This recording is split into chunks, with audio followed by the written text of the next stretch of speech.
ভাই, ভালো আছেন? ওয়ালাইকুম আসসালাম ভাই, আল্লাহ আমার খুব ভালো লাগছে ভাই। ভাই গরু কোনটি বেলা? ও ভাই গরু কিনে নিয়ে এলাম গো ভাই, আমি গো ভাই। কোত্থেকে? ও ভরত গেলে হাট থেকে গো ভাই।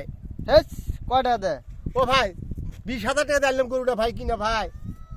হেস, শালা হ্যাঁ, বিয়ের বয়স তোর পার হয়ে যাচ্ছে, তুই 80,000 টাকা গরু কিনে নিয়ে যাচ্ছ। তুই 80,000 টাকা যদি বিয়ে করলে হয়নি 5 লাখ টাকা দেবেন পেলে হয়নি। এখন গরু খরচ কত জানিস? খুদের দাম কত, ভুসির দাম কত, গুড়ের দাম কত জানিস? 1 কেজি আটার দাম 50 টাকা। 1 কেজি আটা তোর বউ কি একদিনে খাওয়ার পাবে?